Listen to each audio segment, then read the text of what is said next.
Sheftall. Thank you, Dr. Youngblood, once again for everything. It's been a great honor and pleasure to work with you this week and talk about this very important topic. It's our delight. Thank you. I finished the last segment by talking about a primer that was used and endorsed by the World Health Organization, if you can believe it or not. The primer is 18 base pairs long, and it's found in the human chromosome. So, of course, everyone that they did the test on with that primer, using that primer, would have been positive. Now you may say, well, why do they want so many people to be positive? Well, they wanted to scare people into taking the vaccine. So the more people that supposedly had this fake disease, the more likely they were to think they needed a vaccine to protect themselves. It really scared them to find out these enormous numbers of people were getting this thing, like it was spreading really fast. Well, the truth is it didn't spread at all. Right. Okay, but let me go back quickly to explain some science behind the danger of not having a unique primer. And I'm going to talk about it in the context of using that primer that was part of our human genome. Like I said, it was 18 base pairs long. And a lot of people might say, well, maybe it was a coincidence. Maybe they chose a primer that happened to be common between the SARS-2 virus and the human genome. But that is statistically not possible. And here's what I mean. To determine the likelihood of matching something in 18 positions that have a 1 in 4 chance at each position, because remember, there's 4 different nucleotides that can go in at each position. Right. To determine the likelihood of that, you've got to take 1/4 and multiply it by itself 18 times. That would be the likelihood that a coincidence gave us the same sequence between the primer and what was found in the human genome, okay? And 1/4 to the 18th power is roughly 1 over 70 billion. So the chance that it's a coincidence is 0. Okay. It's 1 over 70 billion. And remember, there's only 8 billion people on the face of the earth, Yeah. So let's be real about it, okay? It's every bit as rare as finding 3 people with the same fingerprints. It's just not going to happen, Okay, now, let's talk about, since we know one way that the deception occurred, and that is by using a primer that was found in the human genome, let's talk about another more common way that the deception occurred in order to beef up the positive cases, to scare people into getting the vaccine, because that was the ultimate thing, and I'll tell you why that vaccine was very important later. Of course, part of it was money, because the governments paid the vaccine manufacturers a lot of money. Yes, they did. And of course, they bribed the hospitals for all these positive cases and everything, so the whole thing was based on a test that could be manipulated and cause a lot of false positives. Okay? Correct. All right.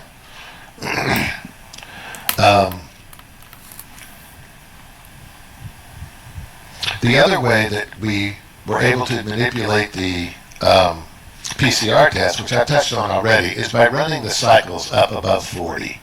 Because, again, the enzymes wear out, mistakes are made, and after about 28 is the scientific number. After about 28 cycles, you can pretty much find anything in there. Okay? Now, to make an analogy with our game telephone one more time, because it really is a great analogy. Imagine if you've got your 30 kids in an air-conditioned room, and they're really motivated to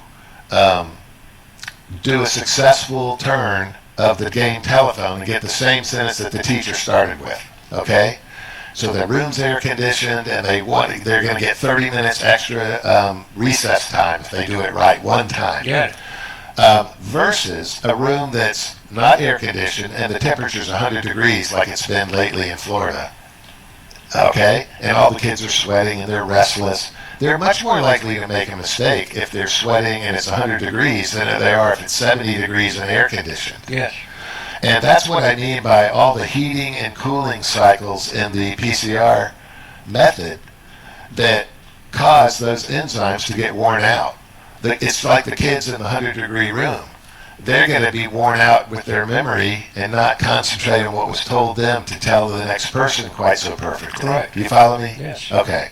So the fact that the WHO recommended that everyone run the cycle threshold above 40 was just a recipe for disaster. But of course, they used the disaster to take advantage of the people so that they could get a lot of positive tests, even though the SARS-2 genome was not in their nasopharynx, let's say, it still read positive because the primers could find anything.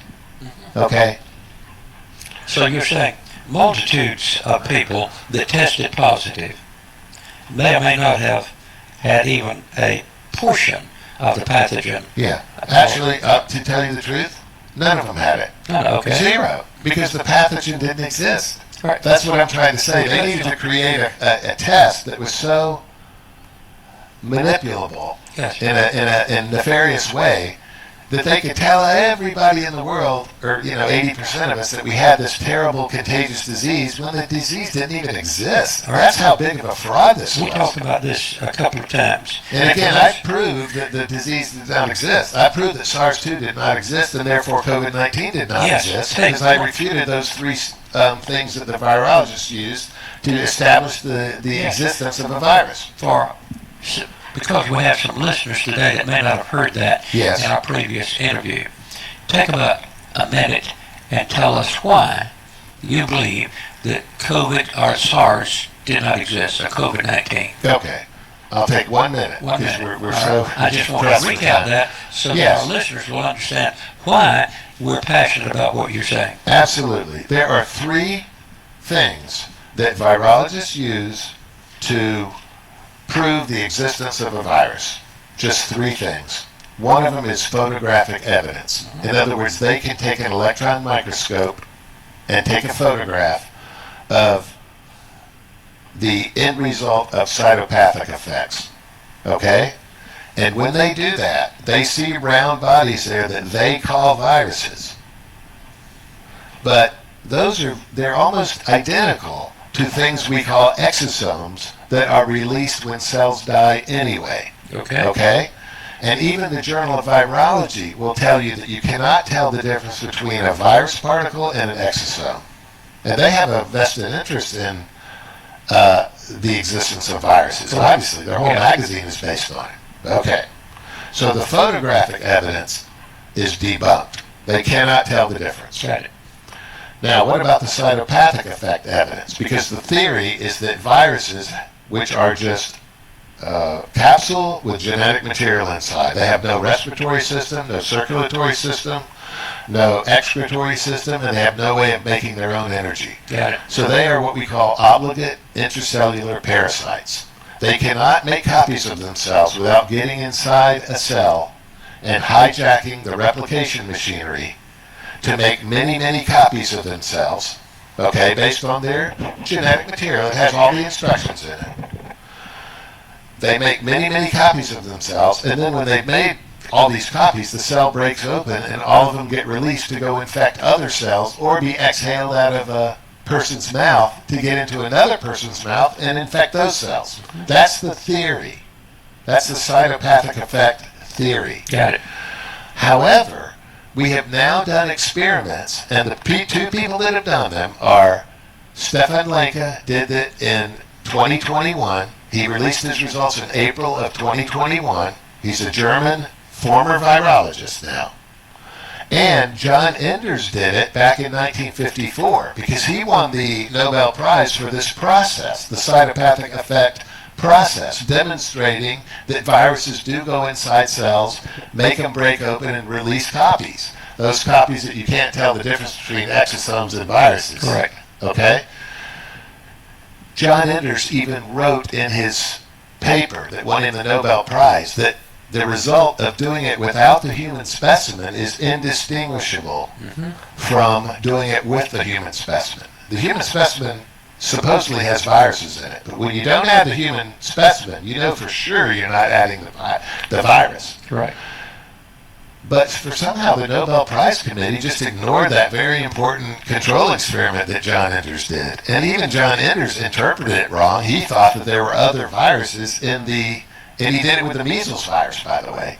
He deduced that there were some other viruses in the monkey kidney cells, which is the cell line that's used for cytopathic effects. And the reason they use that cell line, I hate to say that it's this sneaky, but they use monkey kidney cells because the antibiotics that they use to keep bacteria out of the mix are gentamicin, and they also use amphotericin B, which is an antifungal, and they're toxic to kidney cells. So that's what's causing the cells to break open and release exosomes, is all that's happening.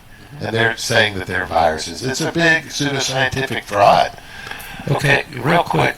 And the final thing that I want to say for the listeners that didn't get to hear yesterday is that the whole genetic sequencing thing is a fraud, because we cannot find even one viral particle in the entire 5 years in an intact viral particle. And I tell the virologists this, and they say, oh, there aren't enough of them in there. They'll admit we haven't found a viral particle yet. But they'll say there aren't enough in each person. And I say, well, then what's making us so sick? Good question. Okay? In other words, I'm disproving what they're saying. I'm saying, how can you get sick from something that's so minuscule you can't even find 100 nanometer virus particle in there? And then they say, well, they're all intracellular too. And then I say, well, how can it get transmitted from one person to another if they never come out of the cells and get exhaled into another person's mouth? If they're inside the cells, they can't be transmitted. It wouldn't be contagious. And yet they're talking about how terribly contagious this is. You follow me? How stupid it sounds? Absolutely. Okay. So anyway, the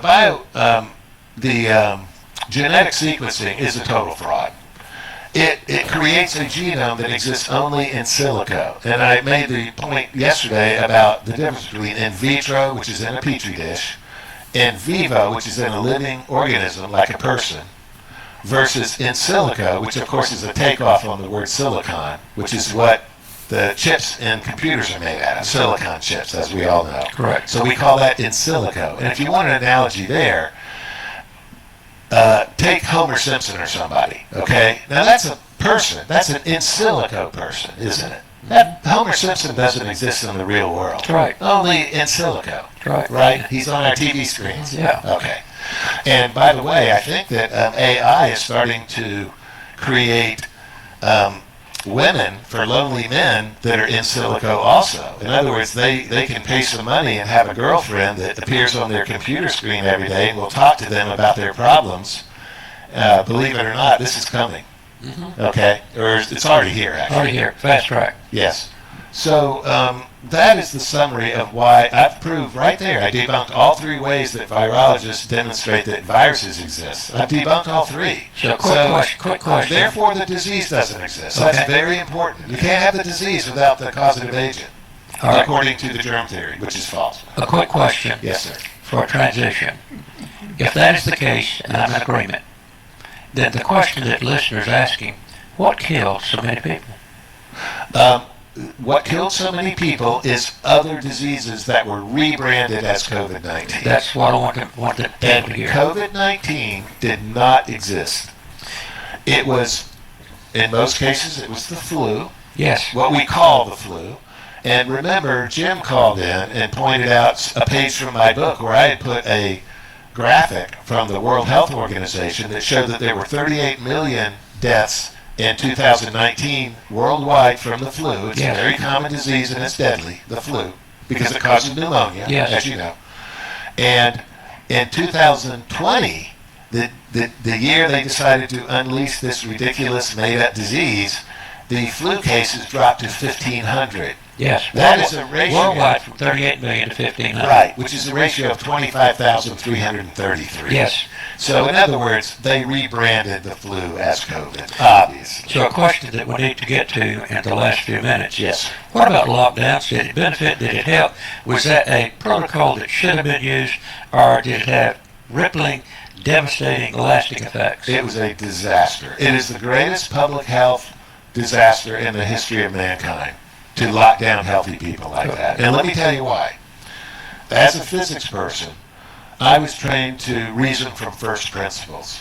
first principles are things that are the most fundamental truths about something, okay, that you're reasoning from. So that you can start with something you're absolutely certain is true and then make logical conclusions from it. You're always going to come to a logical answer.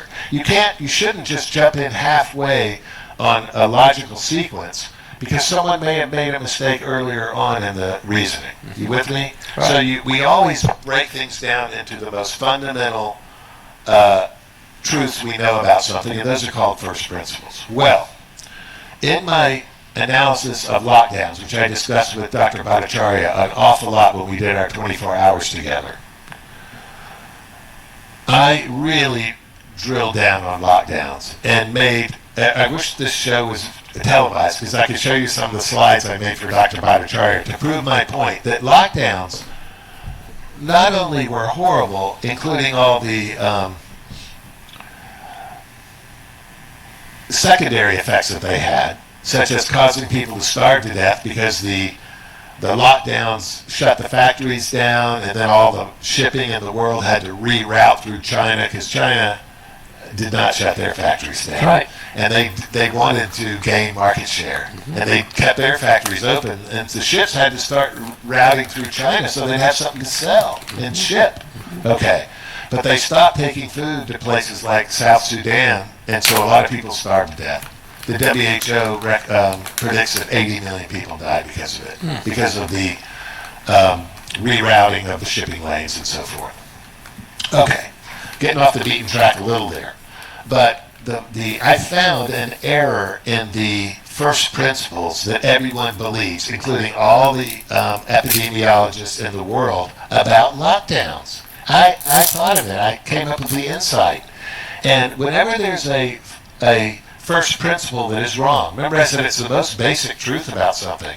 Whenever there's a first principle that is wrong and you discover it, it's automatically going to cause a paradigm shift. Now, I was saving this for my third volume, but I'm going to release it right now on your radio station. Good. The first principle that I discovered about lockdowns that will make a paradigm shift in our understanding of what lockdowns are is that lockdowns, everyone assumes they're ways of separating everybody, right? Correct. That's so that it wouldn't be contagious and spread. But actually, lockdowns are a way of putting people together. So the first principle that lockdowns are ways of separating individuals so they can't spread a virus as quickly, that was the reason for the lockdowns, remember, is wrong. Lockdowns actually put people together. They don't separate them. And this is a major thing. This will change epidemiology, and I thought of it. Believe dumb old me, just was sitting there one night and realizing, oh my God, lockdowns bring people together. They don't separate them.